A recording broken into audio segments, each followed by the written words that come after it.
श्री स्वामीनारायण भगवान की जय। अक्षर पुरुषोत्तम महाराज की जय। गुणातीतानंद स्वामी महाराज की जय। प्रमुख स्वामी महाराज की जय। महंत स्वामी महाराज की जय। पिछले क्लास में हमने जाना कि किस तरह श्री जी महाराज की छोटी से छोटी क्रियाओं को सारे परमहंस और गुणातीत सत्पुरुष अपने गुरुओं में अपने मन को कैसे पिरो के रखते थे। तो उसी श्रृंखला में गुणातीत स्वामी एक बार वंथली जा रहे थे, गांव है जूनागढ़ के पास, जूनागढ़ से। तो रास्ते में स्मृति करते हुए एकदम उनको याद आ गई श्री जी महाराज की।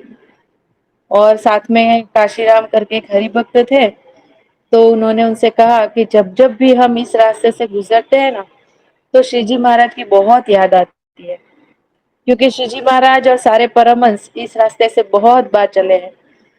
तो साथ में काशीराम जो हरिभक्त थे, उन्होंने कहा कि हाँ, वो तो जिसने महाराज के दर्शन किए हैं उन्हें याद आए, हमने तो नहीं किए हैं, तो हमको तो क्या ही याद आएगा, और हम क्या स्मृति करेंगे। तब गुणातीत स्वामी ने उनसे कहा कि हमारे लिए श्री जी महाराज कहाँ परोक्ष है, वही श्री जी महाराज आज इस संत के द्वारा दर्शन दे रहे हैं, बातें कर रहे हैं। तो काशीराम को समझाना चाह रहे थे गुणातीत स्वामी कि आपके लिए तो श्री जी महाराज परोक्ष नहीं है, मेरे लिए परोक्ष हो गए, क्योंकि मुझे छोड़कर गए, लेकिन आपको तो मेरे द्वारा मिले हैं। ऐसा गुणातीत स्वामी यह सिद्धांत की बात काशीराम को समझाना चाहते थे। तो तात्पर्य यही था कि गुणातीत सत जैसे श्री जी महाराज का ये हम स्मृति करते हैं, वैसे ही गुणातीत सत्पुरुष की लीला चरित्र की भी स्मृति करनी है, क्योंकि ये दिखते अलग अलग है लेकिन है तो सब एक ही। तो इस तरह शास्त्री जी महाराज ने भी एक बार भगत जी महाराज को साक्षात्कार हुआ श्री जी महाराज का 1920 में। तो 1920 तक के सारे चरित्र उन्होंने एक नोटबुक में पेंसिल से लिखकर रखा था, और फिर उसकी कॉपी तैयार करके एक ग्रंथ जीवन चरित्र का तैयार किया। और एक हरिभक्त गोविंद भाई मास्टर करके थे, वो बड़ौदा से महुआ भगत जी महाराज का समागम करने के लिए जा रहे थे। तो शास्त्री जी महाराज को पता चला कि ये हरिभक्त जा रहे हैं, तो उनके साथ उन्होंने यह जीवन चरित्र भेजा और कहा कि यह भगत जी महाराज को पढ़कर सुनाना। अब अपने उनके तो स्वयं चरित्र लिखे थे, और जब भी शास्त्री जी महाराज भगत जी महाराज ने ये सारे चरित्र सुने, तो इतने राजी हो गए शास्त्री जी महाराज के ऊपर, और बोले कि यह चरित्र जो भी पढ़ेगा और सुनेगा उसके आधे कामादिक कम हो जाएंगे। कितना बड़ा लाभ! कामादिक जो सौभरी ऋषि आदि के 60,000 पानी में तप करने पर भी नहीं गए, यह खाली जीवन चरित्र पढ़ने से आधे कामादिक कम हो जाएंगे। मतलब कोई अगर व्यक्ति ऐसा है कि जो पूरे माया से भरा हुआ है, काम क्रोध लोभ ईर्ष्या सारे दोषों से लबालब भरा है, लथपथ है एकदम, और वह अगर उसके हाथ में किसी के कभी कोई भगत जी महाराज का या गुणातीत सत्पुरुष का किसी का भी जीवन चरित्र आ जाए और उसे वो पढ़े, तो उसको ज्यादा कुछ पता भी ना हो, फिर भी खाली उसने पढ़ा ना, तो इसीलिए उसका उसके अंदर से आधे कामादिक दोष चले जाएंगे। इतना बड़ा लाभ भगत जी महाराज ने उस वक्त बताया। और फिर शास्त्री जी महाराज से कहलवाया कि इसे इस चरित्र को उस समय विरोध का ना हो, इसीलिए अभी इसको प्रकाशित नहीं करना, जब मैं इस लोक से चला जाऊं उसके बाद इसे प्रकाशित करना, क्योंकि अगर वह उस समय प्रकाशित करते तो लोगों को विपरीत बुद्धि हो जाती है ना, कि ये तो व्यक्ति पूजा या इसको तो भगवान बनना है, ये सब विरोध शुरू हो जाता है। इसीलिए भगत जी महाराज ने कहा कि अभी नहीं प्रकाशित करना, मैं चला जाऊं उसके बाद करना। तो ये प्रकट के चरित्रों से हमारे जीवन में से स्वभाव दोष निकल जाते हैं, यह एक सबसे बड़ा लाभ है। तो शास्त्री जी महाराज भी कहते थे अपने जीवन में कि 4 प्रसंग उन्होंने हरि भक्तों को कहा था कि इसे हमेशा रोज इस चरित्रों की स्मृति करना। और वो 4 प्रसंग थे कि जब भी शास्त्री जी महाराज और उनको विमुख किया गया था सत्संग से, तो भादरोड एक गांव है, वहां पर चोरी छुपके से भगत जी महाराज ने और उनके जो साथी थे उन सबको वहां पर बुलाया था। और वहां पर जो सुख दिया था भगत जी महाराज ने, वह प्रसंग। दूसरा प्रसंग था कि भगत जी महाराज को जिस जूनागढ़ से विमुख किया गया था, उसी जूनागढ़ में शास्त्री जी महाराज ने बहुत मेहनत करके फिर से उनका सम्मान करवाया और हाथी के ऊपर उनको बिठाकर उनकी सवारी निकाली, ऐसा सम्मान करवाया। तीसरा प्रसंग था कि शास्त्री जी महाराज ने, जागा स्वामी थे एक हरि गुणातीत स्वामी के ही कृपा पात्र भगत जी महाराज के समकक्षी थे, तो उनको भी ऐसा फरमान कर दिया गया था कि उनके आसन पर किसी को नहीं जाना है, मतलब कोई उनका समागम ना करे। तो ऐसी उनके ऊपर बंदी लगाई गई थी, तो शास्त्री जी महाराज ने वो बंदी तोड़वाई। और चौथा प्रसंग था कि जागा स्वामी जो थे, उनकी जो अंतिम सेवा शास्त्री जी महाराज ने करी थी। यह 4 प्रसंग इतने अद्भुत है। और शास्त्री जी महाराज कहते थे कि जो इस प्रसंग की स्मृति करेगा, उन्हें यह आशीर्वाद है कि उसके भी सारे कामादिक स्वभाव है वो नाश हो जाएंगे, जो वासना है वो खत्म हो जाएगी। ऐसी निर्वासनिक होने की यह रेसिपी है। जैसे व्यंजन बनाना है तो उसकी रेसिपी होती है ना, वैसे निर्वासनिक होने के लिए यह प्रसंगों की स्मृति करना ना, यह रेसिपी है। जब प्रमुख स्वामी महाराज से भी पूछा गया था, तो उन्होंने भी अपने जीवन के प्रसंग बताए थे कि यह प्रसंग भी जो कोई रोज याद करेगा, तो उसके भी इसी तरह हृदय उसका निर्वासनिक हो जाएगा।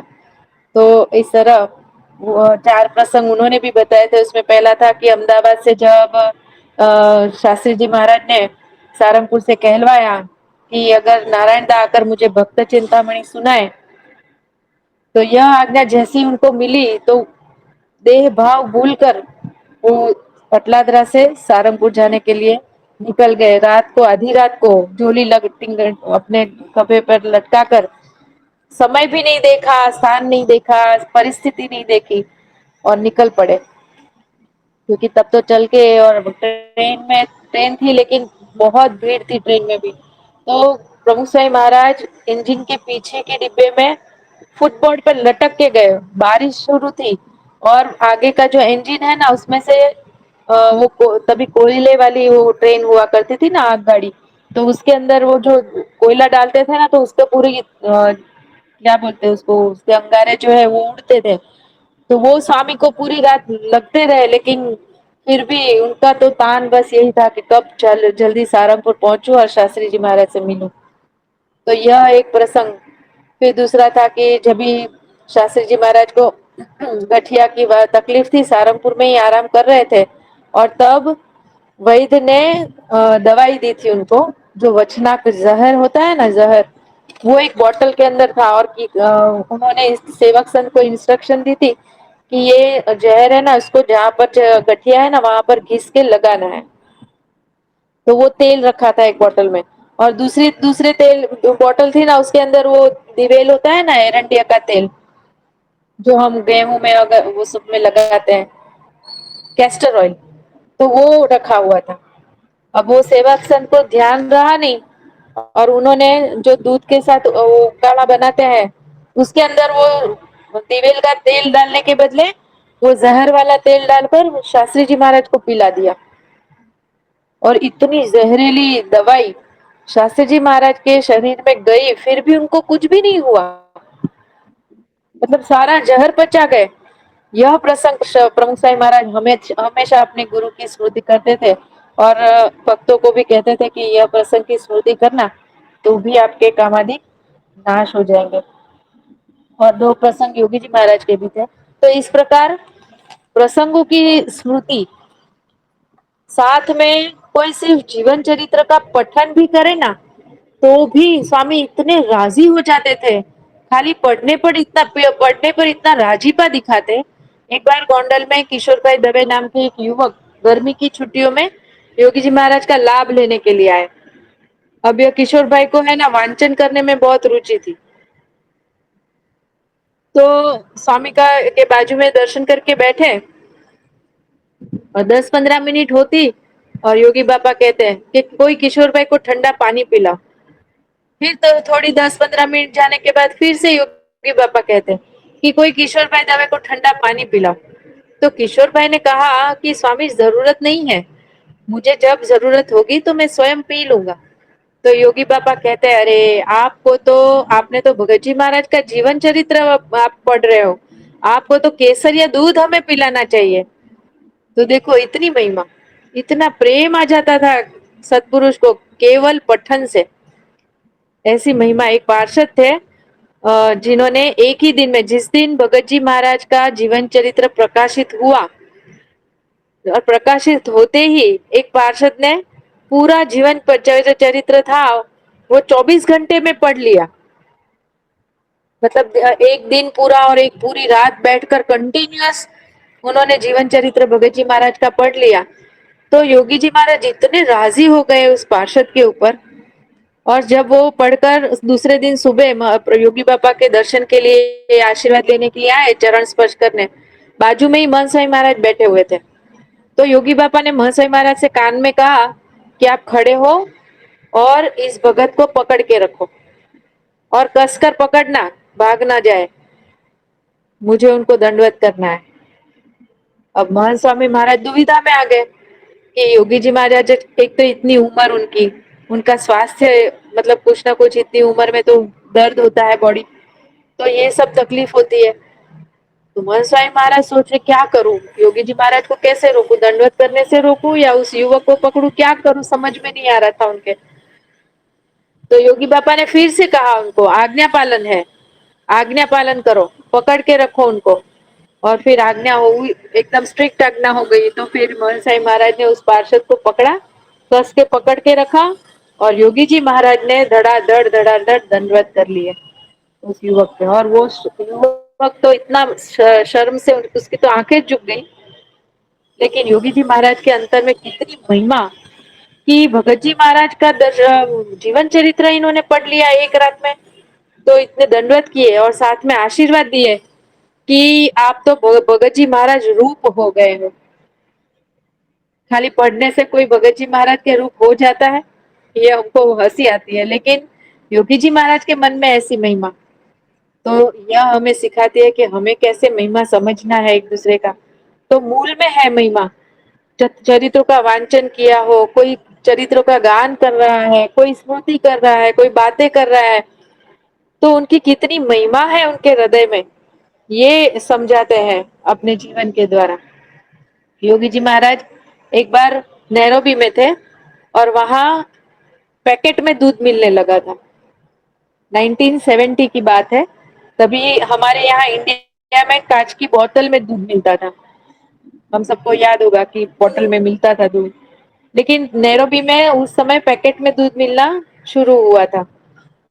और योगी जी महाराज हमें अफ्रीका गए और नैरोबी में तभी किसी ने बात बात में बताया कि यहाँ ऐसे पैकेट में दूध मिलता है। तो योगी बापा ने इतना आश्चर्य व्यक्त किया कि पैकेट में दूध। और फिर दोपहर को भास्कर भाई नाम के एक हरिभक्त थे ना, वो पैकेट दूध का लेकर आए स्वामी को दिखाने के लिए और स्वामी के हाथ में दिया। तो स्वामी इतने आश्चर्य होकर देख रहे हैं पैकेट को दूध के, ऐसे ऐसे घुमा घुमा कर देख रहे हैं, आगे पीछे चारों तरफ ऐसे बार बार पलट कर देखने लगे। और मुख के भाव ऐसे थे कि जैसे पहली बार देखा है और ऐसा भी हो सकता है, ऐसा आश्चर्य उनके मुखारविंद पर। अब पूरे इतने अनंत कोटि ब्रह्मांड का संचालन, सर्जन, पालन सब कुछ कर रहे हैं, लेकिन यहाँ पर ऐसे भाव दिखाए जैसे एक छोटा सा बालक होता है ना, कोई कोई चीज कैसे पहली बार देखता है तो कितनी जिज्ञासा से, कितना आश्चर्य होकर देखता है, बस वैसा ही भाव योगी जी महाराज ने एक छोटे बालक के जैसा चरित्र किया। और फिर वो पैकेट को तोड़ा स्वामी के सामने, उसको दूध को पैकेट में से ग्लास में निकाला, फिर ठाकुर जी को धराया और फिर योगी जी महाराज ने सबको कहा कि निकालो प्रथम का तीसरा वचनामृत, लीला चरित्र का। और फिर एक हरिभक्त के पास पठन करवाया पूरा वचनामृत।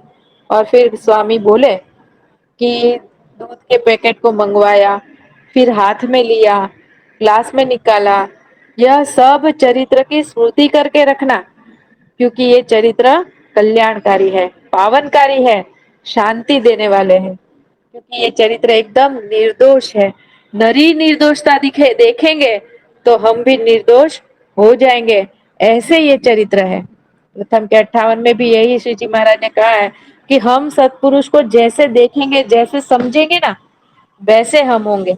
अगर सत्पुरुष में कभी एक बार भी मनुष्य भाव या कोई दोष देख लिया तो हम भी वैसे हो जाएंगे।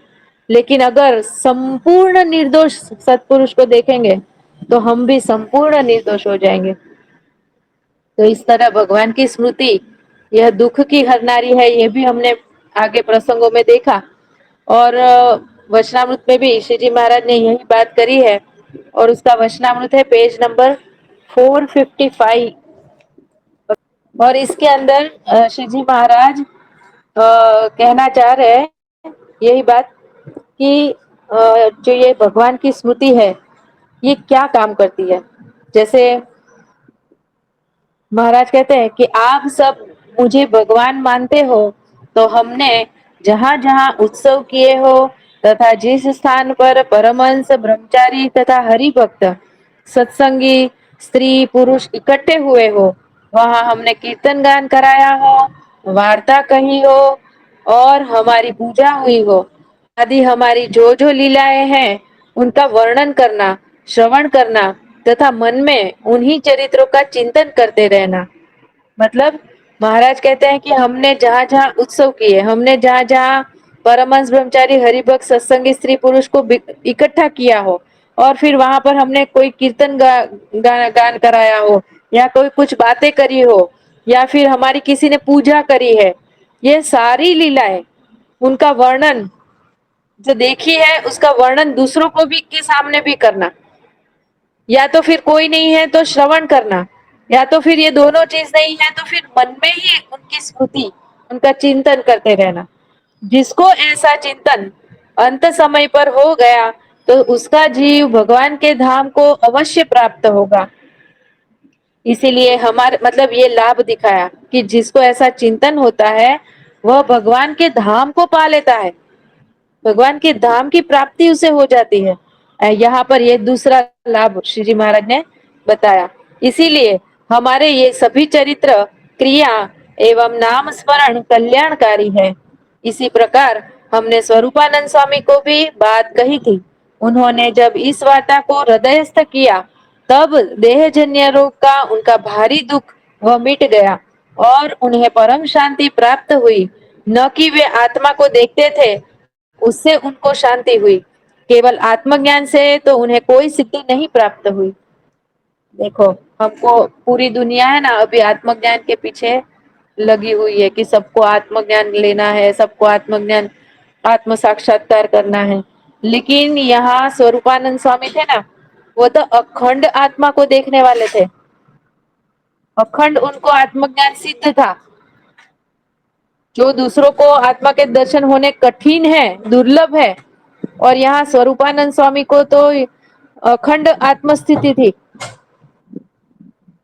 फिर भी जब उनके शरीर में दुख आया, मतलब कोई ऐसी बीमारी हुई, और तब उनकी जो समझ थी आत्मज्ञान की वो पूरी, उसके तो पूरे चिथड़े उड़ गए। ये यहाँ पर स्वामी को दिखाना है महाराज को। और उनको शांति ही नहीं हो रही थी, शरीर के दुख से इतने दुखी हो गए थे। देहजन्य रोग यहाँ पर लिखा है ना कि देहजन्य रोग का उनका भारी दुख था। और उस समय उनको जब शांति नहीं मिल रही थी तब उन्होंने श्री जी महाराज से कहा कि महाराज शांति नहीं है। तभी श्री जी महाराज ने क्या किया, रोज उनको गढ़ड़ा में ही एक रूम दिया कि यहाँ पर आपको रहना है, और फिर उनको वहां रखा। और श्री जी महाराज रोज अलग अलग रंग के वस्त्र पहनकर, आभूषण पहनकर उनको उनके दर्शन देने जाते, उनको उनकी खबर पूछने जाते। और साथ में एक गायक संत निष्कुड़ानंद स्वामी है, प्रेमानंद स्वामी है, किसी न किसी को साथ में लेकर जाते। और अलग अलग मूर्ति के वर्णन के पद तुरंत परमहंस बनाते और तुरंत गाकर सुनाते, मतलब इंस्टेंट, शीघ्र कवि। जैसे ही महाराज का मूर्ति है वैसा का वैसा ऑन द स्पॉट वर्णन का पद लिखना, कविताएं लिखनी, और फिर उसको कंपोज भी करना और गाना भी। तो ऐसे तो परमहंस थे, इतने होशियार सारे, कि एकदम तुरंत बना सकते थे। और फिर अपने पहले से के जो सारे जीवन चरित्रों की जो बातें हैं श्री जी महाराज की, कि हम इतने साल में हमने घर त्याग किया, फिर हम नीलकंठ वाणी के रूप हमने धारण किया, फिर हम यहाँ गए, फिर वहां से वहां गए, वो जो सारे चरित्र थे, वो सारे चरित्र श्री जी महाराज सुनाते स्वरूपानंद स्वामी के पास जाकर। और कई दिनों तक इस तरह चला, तब जाकर स्वरूपानंद स्वामी को शांति हुई और जो दुख था शरीर का वो भूल पाए। लेकिन आत्मज्ञान उनको कुछ काम नहीं आया। जैसे हमने पहले भी एक प्रसंग सुना था मोहन स्वामी महाराज का, जब बाईपास हुआ था और जब एसी में उनको रखा गया ऑपरेशन थिएटर से लाकर, और फिर एनेस्थेसिया की असर कम हुई, और जब 7 एसी चल रहे थे और स्वामी को ठंड लग रही थी क्योंकि बुखार भी आ गया था, लेकिन तभी उनको आत्मज्ञान कि मैं आत्मा हूँ, यह शरीर नहीं हूँ, ये जो सारा ज्ञान था ना वो कुछ काम आया नहीं। लेकिन गुरु की स्मृति उस वक्त उन्हें काम आई, और उस स्मृति की वजह से वो दुख शरीर का भूल पाए। तो यहाँ पर भी श्री जी महाराज स्वरूपानंद स्वामी के दृष्टांत देकर यहाँ पर बात कर रहे हैं कि आत्मज्ञान है ना, वो एक हद तक ही काम आता है, उसके बाद नहीं काम आता है। उसके बाद तो भगवान और भगवान के संत यही हमारा हाथ थामते हैं, और यही वही हमको सच्चे सुख तक लेके जाते हैं। तो ये अखंड स्मृति रहना ये कठिन तो है।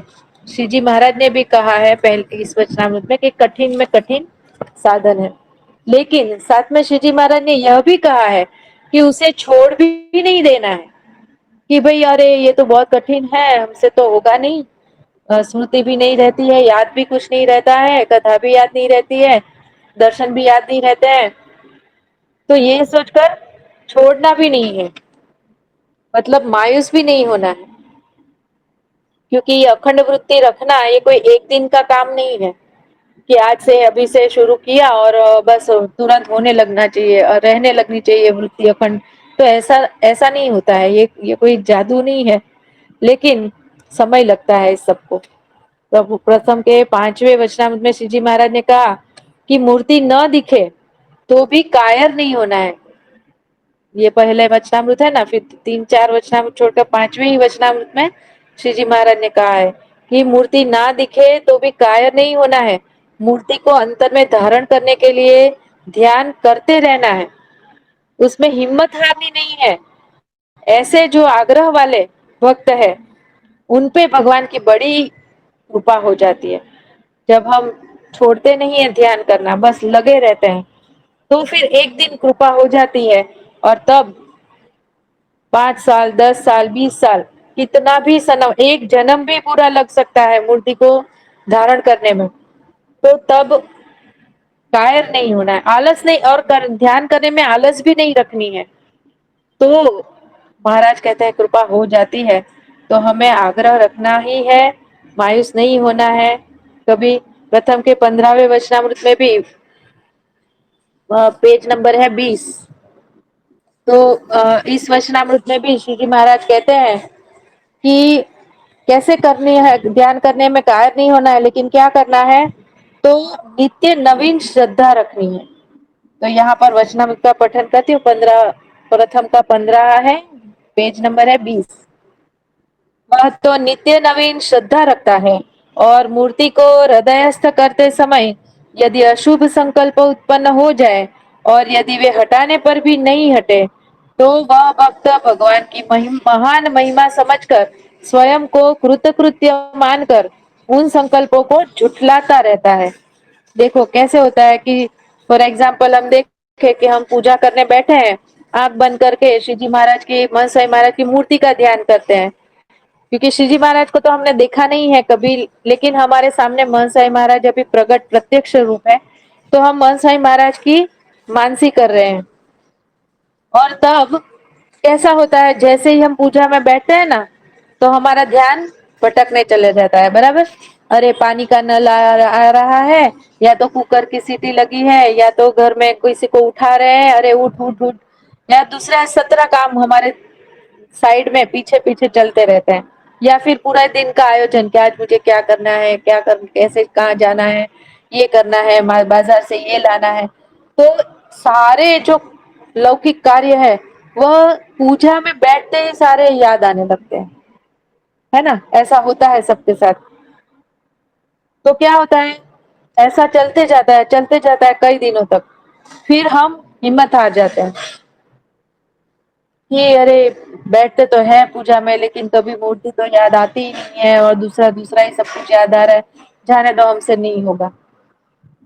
तो महाराज यहाँ पर कहते हैं कि मूर्ति को हृदयस्थ करते समय यदि अशुभ संकल्प, तो ये जो सारे हम व्यवहारिक और घर के सारे काम, ऑफिस के काम, ये सब जो हमारे दिल में दिमाग में घूमते हैं ना पूजा के समय, तो वो क्या है, अशुभ संकल्प है।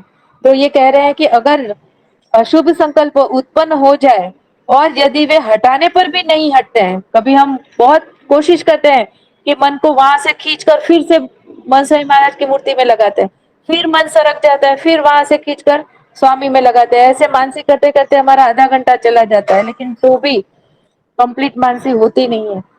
लेकिन फिर भी महाराज यहाँ करते हैं कि तो भी वह भक्त क्या करता है, भगवान की महान महिमा समझकर, स्वयं को कृतकृत्य मानकर उन संकल्पों को झुठलाता रहता है। मतलब हमें हिम्मत नहीं हारनी है, लेकिन क्या सोचना है कि कोई बात नहीं, मन चला गया, कोई बात नहीं, वापस स्वामी में लगाया। और स्वामी की महिमा तो कितनी है, अपरंपार है। प्रसंगों को याद करते हैं, लीला चरित्रों को याद करते हैं, उनकी क्रियाओं को याद करते हैं, उनके कार्यों को याद करते हैं, तो ज्यादा महिमा समझ में आती है।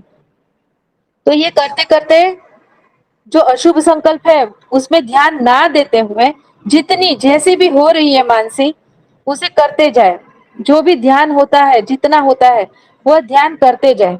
लेकिन श्रद्धावान जो है ना, वह उस ध्यान को छोड़ेगा नहीं, कि नहीं भगवान की महिमा अपरंपार है, तकलीफ मेरे में है, दोष मेरे में है, तो मुझे ही लगे रहना है। और फिर स्वयं को कृतकृत्य मानकर कि मेरे कितने भाग्य है, जो प्राप्ति का विचार करने को कहा है स्वामी ने, कि मैं कितना भाग्यशाली हूँ कि मुझे ऐसी प्राप्ति हुई है। और यह बलवान विचार करते करते संकल्पों को झुठलाता रहता है, साथ साथ भगवान के स्वरूप को हृदय में धारण करने का भी प्रयत्न करता रहता है। फिर इस प्रयत्न में भले ही 10 साल लगे, 20 साल लगे, 25 साल लगे, या 100 वर्ष, 100 साल भी क्यों न लग जाए, परंतु वह कायर होकर भगवान के स्वरूप को हृदय में उतारने की साधना को कभी नहीं छोड़ता। क्योंकि श्री कृष्ण भगवान ने भी गीता में कहा है कि अनेक जन्म संसिद्ध सतो याति पराम गति। इसलिए जो भक्त भगवान को अपने हृदय में धारण करता रहता हो और ऐसा अपना वर्तन रहता हो, उसे एकांतिक भक्त कहते हैं। मतलब अभी भले उसको वो स्थिति हुई नहीं है, मूर्ति को उसने सिद्ध नहीं किया है, फिर भी श्री जी महाराज ने उनको यहाँ पर एकांतिक कह दिया है, क्योंकि उसने ध्यान करने में शूरवीर बना दिखाया है, कायर होकर छोड़ नहीं दिया है। तो इसीलिए जो महाराज ने कहा है ना, संतों ने भी कीर्तन में कहा है कि हरि का मार्ग है शूरानो, नहीं कायर नु काम जो ने। इसलिए तो अध्यात्म मार्ग को बहुत कठिन मार्ग बताया है, कि यह मार्ग पर चलने वाला कोई शूरवीर ही होता है, यहाँ पर कायरों का कोई काम नहीं है। तो ऐसा महाराज यहाँ कहते हैं कि जो ध्यान के लिए लगा रहता है ना, तो वह भी एकांतिक है। भले आज एकांतिक दिख नहीं रहा है, लेकिन अंत समय आएगा ना, तब भी वो उसके पर कृपा हो ही जाएगी, क्योंकि भगवान जानते हैं कि इसने पूरी जीवन अपनी मेहनत करी है मेरे लिए, तो अंत में भी कर देंगे। इसीलिए यहाँ पर कहते हैं कि मूर्ति गाते गाते भी न धार पाते हो, तो भी नित्य नवीन श्रद्धा रखे, क्योंकि ये मार्ग ही ऐसा है, आध्यात्मिक मार्ग ही ऐसा है ना, कि साधक की श्रद्धा खत्म हो जाती है, जब सालों तक मेहनत मेहनत करने के बाद भी मूर्ति धारण करने की बात तो दूर, दर्शन की एक झलक भी ना मिले, तब श्रद्धा डगमगा जाती है ना। हम सबको यह सब अनुभव सबको हुआ ही है पहले, यह सत्संग में आने से पहले, कि हम किसी ने तो दीवार पे सर भी पटका है कि ये भगवान कब दर्शन दोगे, कब मुझे आपकी प्राप्ति होगी। हालांकि साधन कुछ किए नहीं है, फिर भी हमको ऐसा होता था कि भगवान ध्यान में हमको दर्शन दे, एक अपनी झलक ही दिखा दे। लेकिन हम तो बहुत कम समय में ही हमारी तो श्रद्धा डगमगा जाती है। लेकिन 100 साल तक भी हमको डगमगाना नहीं है। तो यह रोज पूजा में हम बैठते हैं, लेकिन मैंने अभी बात करी कि मन इतना चंचल है कि एक पल के लिए भी मूर्ति के दर्शन हमको ना होना तो श्रद्धा घुटने लगती है। कि रोज रोज पूजा करने बैठते हैं आंखें बंद करके, 20 साल हो गए पूजा करके, लेकिन क्या पाया, मूर्ति तो दर्शन दे नहीं रहे हैं आशीष जी महाराज। फिर श्रद्धा घुटने लगती है और यह विचार से हम साधना छोड़ देते हैं। लेकिन प्रथम के 15वें वचनामृत का जो दूसरा पैराग्राफ जो हमने अभी पढ़ा, तो उसमें यहाँ महर्षि जी महाराज कहते हैं कि यही उसके अंदर अच्छी एक बात है कि उसने 100 साल तक भी श्रद्धा रखी, तो अंत समय में भी उनके ऊपर कृपा हो जाती है और एकांतिक हो जाते हैं। भले उसे मूर्ति धराई नहीं है, उसे सिद्ध नहीं हुई है, लेकिन तो भी वह एकांतिक कहलाएगा। तो इस तरह निष्दिन पर प्रतिपल उसमें जो विघ्न आते रहते हैं, उसे दूर करते रहना चाहिए, उसमें झझूमते रहना चाहिए, प्रयत्न चालू ही रखने हैं। उसके लिए जो भी पुरुषार्थ करना पड़ता है, जो विचार करने पड़ते हैं, जो आड़े आते हैं उनको सबको हटाते जाना है और नित नवीन नई नई श्रद्धा रखते जाना है। तब मृत्यु की एक घड़ी भी बची होगी ना, तब भी अगर वृत्ति लग गई ना, क्योंकि पूरे जीवन किया हो, तो अंत समय में भी एक बार तो वृत्ति मूर्ति में लग ही जाएगी और जब तब साधक का काम हो जाएगा। तो यह श्रद्धा रख के एकांतिक बनना ही है हमें। तो हम तो अभी एकांतिक ही है, ऐसा यह इस वचनामृत से सिद्ध होता है कि भले हमें मूर्ति सिद्ध ना हुई हो, लेकिन हम लगे हैं, है ना। तो अंत समय में भी हो जाएगी और हम धाम में बैठ जाएंगे। तो स्मृति रहे कि ना रहे, मूर्ति में वृत्ति रहे कि ना रहे, नाम स्मरण हो पाता है या ना हो पाता हो, लेकिन छोड़ना नहीं है, बस करते रहना है। जैसे माचिस में कैसे हम तीली निकाल के जलाने की कोशिश करते हैं, तो 1 2 5 बार हम उसको घिसते हैं माचिस के साथ, तो भी नहीं होती है, फिर कई बार घिसनी पड़ती है, तब जाकर एक बार वो जल जाती है। उसी तरह हमें रोज ध्यान करते रहना है, करते रहना है। एक दिन ऐसा आएगा कि ध्यान में हमें मूर्ति दिखने लगेगी। और अभी तो कलयुग में तो स्वामी इतने कृपा बरसा रहे हैं कि नए नए जुड़ते हैं तो भी ध्यान में मूर्ति के दर्शन देने लगते हैं, या स्वप्न में देने लगते हैं, या किसी भी तरह वह हमसे जुड़ने का प्रयत्न कर रहे हैं। हम तो इतना नहीं जुड़ने का प्रयत्न करते, लेकिन हमसे ज्यादा उनको क्या बोलते हैं, जल्दी है कि लोग सबको धाम में ले जाना है। तो आज वो मशीह जी महाराज कहते थे ना कि पहले तो मुमुक्षु भगवान को ढूंढते थे, लेकिन आज तो भगवान मुमुक्षु को ढूंढ रहे हैं। तो आज ऐसा उल्टा हो गया है। फिर देखते देखते हम सिद्ध भी हो जाएंगे। श्री जी महाराज के मध्य के चौथे वचनामृत में भगवान का महात्म्य और भगवान में श्रद्धा, उस वचनामृत में भी यही उपाय भगवान के अखंड चिंतन के लिए दिखाया है। तो महात्म्य और श्रद्धा कि भगवान की अपरंपार महिमा जो समझ में आए, तो ऑटोमेटिक जगत में से विषयों की वृत्ति हटने लगती है। और दूसरा कहा श्रद्धा, महिमा हो लेकिन श्रद्धा ना हो ना, तो भी काम अटक जाता है, कोई फायदा नहीं मिलता। तो ये दोनों ही अखंड चिंतन के लिए बहुत जरूरी है, महिमा और श्रद्धा। तो ऐसे अलग अलग वचनामृत में अखंड वृत्ति के लिए अलग अलग कई सारे उपाय श्री जी महाराज ने बताए हैं, जो हमने देखा, जैसे शूरवीर है, वैराग्य है, और मध्य के 49 क्या बोलते 49 में अंतर्दृष्टि भी बताया है एक उपाय, कि अंतर्दृष्टि है ना, वो भी अखंड वृत्ति, अखंड स्मृति ही है। श्री स्वामीनारायण भगवान की। जी।